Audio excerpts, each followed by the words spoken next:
am Nadia Whiteside, Program Director at Career Transition Center of Chicago, and I'm pleased to introduce Over 40 and Hired. Our facilitator will be Anita Jenke, Executive Director of the Career Transition Center.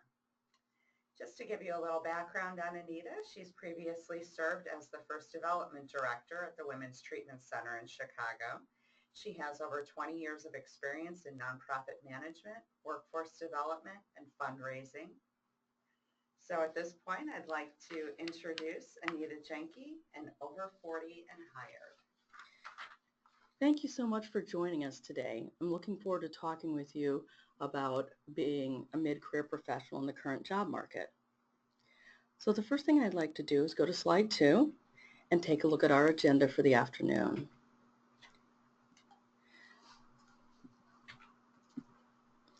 So we're going to look at the current employer environment, smart career management, managing ageism, job search tips, and resources. But in fact, this is primarily going to be talking about your mindset, the things that you can control in the job search. We're going to acknowledge that age discrimination does take place, but there are many things that we can do that control how we're perceived and how we perceive opportunity. So, did you know that the average U.S. worker changes careers 5 to 7 times over a lifetime? In fact, even within, as a baby boomer, my lifetime, I think employer and employee expectations have changed dramatically during my career. When many of us finished college, the expectation was working for the same employer for a career or a decade.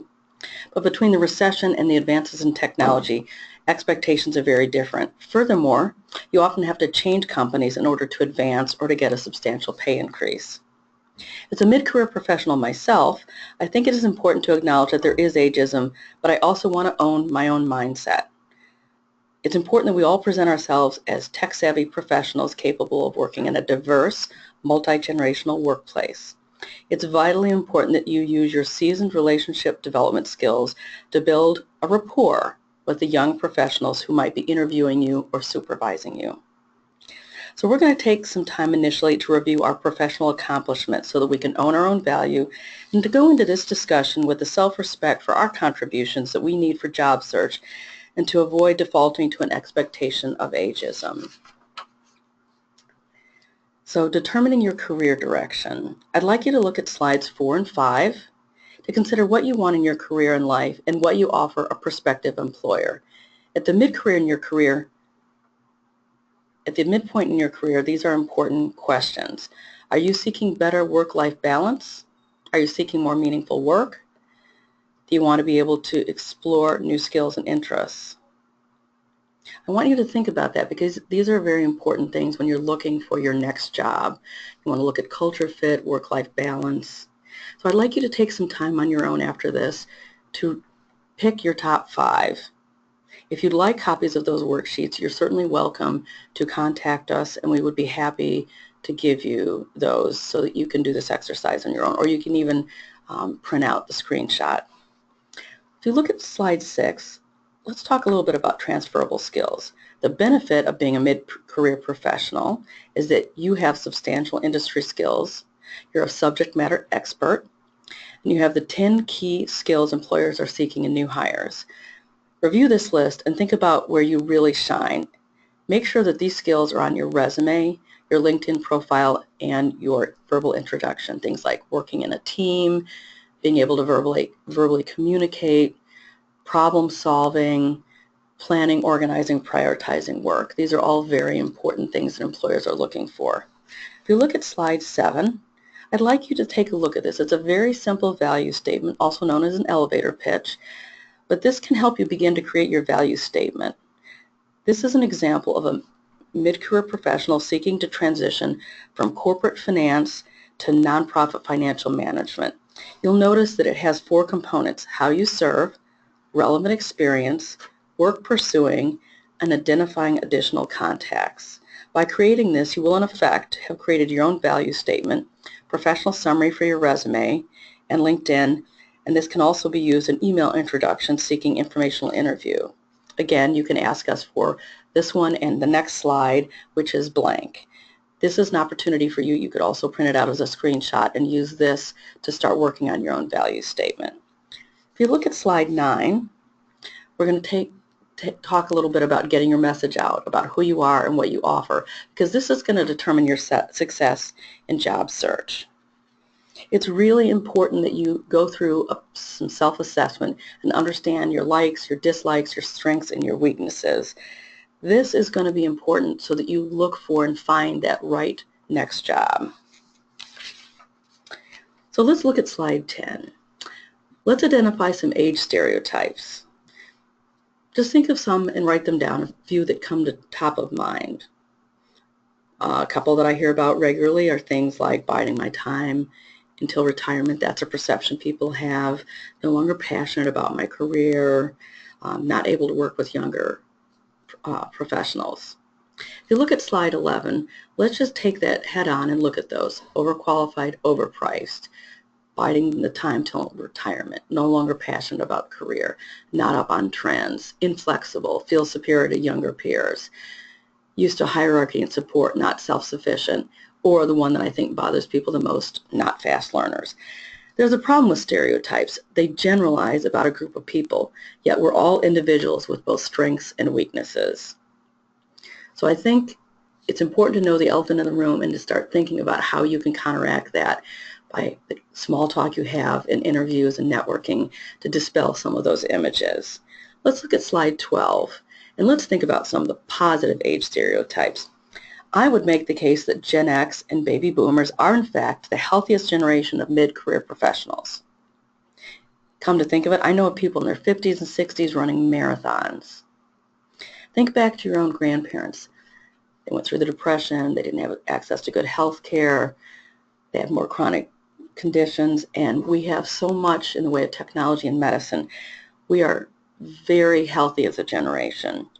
Also, let's be candid, we are the generation that had to adapt from typewriters to PCs. We're very versatile. And I would make the case that even more so than the millennials who were born into technology, we had to make that adaptation. I think we're very resilient. So it's important when you're networking and interviewing, make sure you mention your tech skills, how comfortable you are with social media, how you use that on your job, if you have coding experience, if you've worked with WordPress, if you've done some updates on the website, if you write content for a website, drop that in at various times to sort of show that you're comfortable with technology. So if you look at slide 13, let's talk about some other positive age attributes.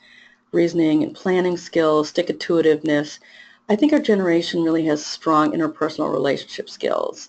Before the advent of smartphones and social media, we had to do a lot of one-on-one conversations, group meetings. I think this positions us well for this more complex global world. Again, I would recommend leveraging these skills to ensure that you put the often younger hiring manager you will be interviewing or networking with at ease. Really, it's your responsibility to ensure this interview goes well. Putting them at ease and handling the difficult transitions during the conversation are going to go a long way towards making a good impression. Let them see you as approachable and easy to engage, not thinking of you as their parent. Help them succeed at the interviewing. Don't be defensive. If a question comes up you're not comfortable with, say something like reframing.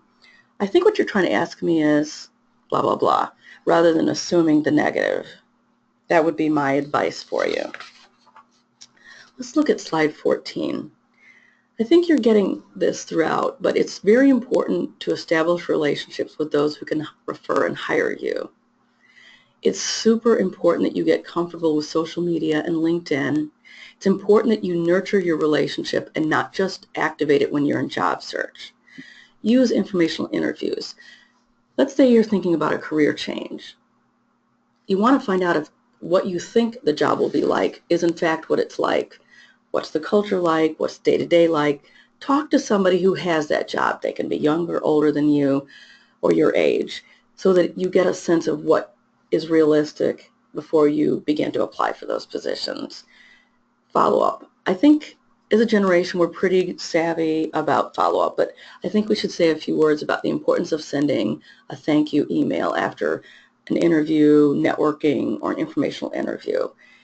Also send them a LinkedIn invitation and share an article that may reflect on some aspect of the conversation you have. I think it shows further thoughtfulness. I think it's good to send a handwritten note if time is not of the essence or if they've done something particularly nice. Okay, let's go to slide 15. So this is smart job search.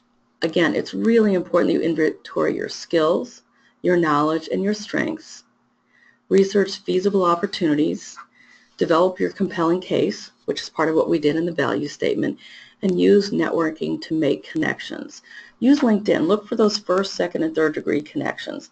The folks who have a connection in a second or third degree could facilitate an introduction. Reach out. Offer to be of assistance to others. I think it's vitally important that you let people know that you're in transition. In my experience, people want to help other people, but you have to help them help you. The clearer and the more focused you can be in what you're looking for, the more people are able to help you. So on slide 16, let's look at a couple of resources. I think AARP's website is really very helpful for older job seekers. They have tips, they have videos, they have articles, and they have lists of age-friendly employers. And I think that's a really great place to start. Obviously, the Career Transition Center website is great. The Department of Labor has 2 different websites that I think can be quite helpful. ONET in particular is good, I think, because it tells you about occupational outlooks, salary outlooks for both state and national, and it gives you a sense of the kinds of skills and education needed in those industries that you're looking at. I hope that you found this workshop helpful, and please feel free to reach out to me if you have any questions. Thanks, Anita. And perhaps you can just talk briefly about the ideas that you introduced in today's webinar and how those listening can further explore this through CTC's client and business services. CTC's mission is to empower unemployed, underemployed, and unfulfilled professionals in Chicago to help them find meaningful work. In particular, we're focused on helping mid-career professionals. We work with individuals. We also work with employers seeking to provide high-quality, effective outplacement for their employees. We are a 501c3 nonprofit celebrating our 20th year in the West Loop. We've been in service to the community since 1997. Thanks, Anita. And for those of you who are listening who are clients, you already know about our services, but for those who are new to CTC, let me just outline a few quick key elements about what CTC offers to its members. We have individual coaching. This is where our proven career management and job search process really comes to life. Over the course of membership, our clients are able to work with a coach on a weekly basis. And coaching is very powerful and very effective in job search. We offer career programming. Every month we have about 20 programs that bring a new perspective to key aspects of career management and job search strategies. In addition, we offer peer groups and networking. We have weekly peer groups, a private social media group for CTC community members. I think we're up to about 600 members right now. So we hope that you'll join us for a free information session, which we host every Monday at our offices at 703 West Monroe in Chicago. And for more information, you can check out our website at www.ctcchicago.org to sign up for these information sessions, or share this information with a friend. On behalf of Anita, Jenke, and myself, we'd like to thank you for attending this webinar, and be sure to check out more CTC titles on our YouTube page, as well as client videos, our CTC stories, and more resources at our website. Have a great day.